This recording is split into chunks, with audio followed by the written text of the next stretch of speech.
Dạ cũng thành khô đi nữa rồi mọi người. Dùng 5 phát nữa em. Hả? Dùng 5 phát nữa. To phát nữa. Vâng. Nè nè. To quá là thành khô. Chờ nhé.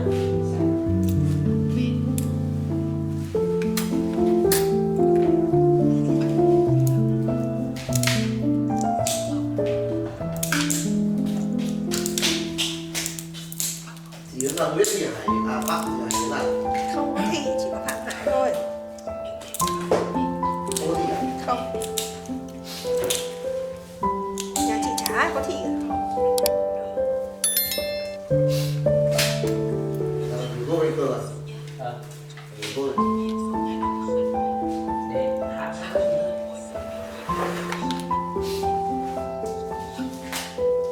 Cô tí cho nó thông minh.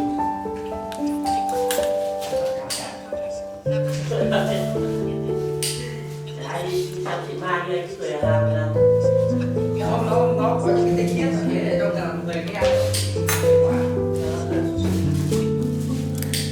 Chỉ cho con nhau. Có ăn nhưng mà lạnh quá, để đấy tí tao ăn tiếp. Thì uống. Tí tao uống.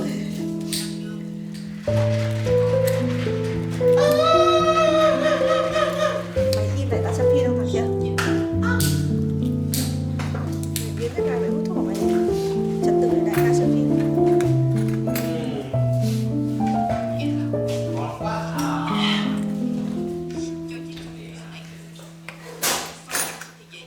chị chưa mua rẻ hạt hay chị đi chợ mua loại cái rẻ đều nhé. Tí nha mua luôn.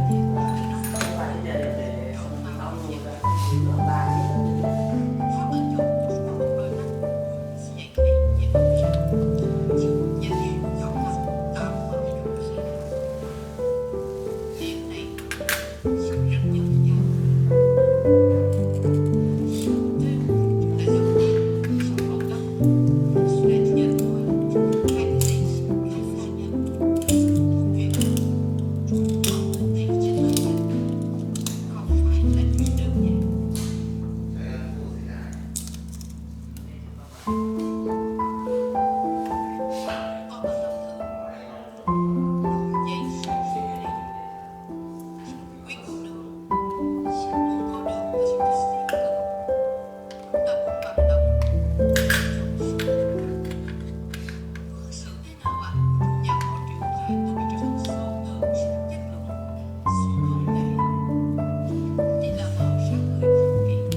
này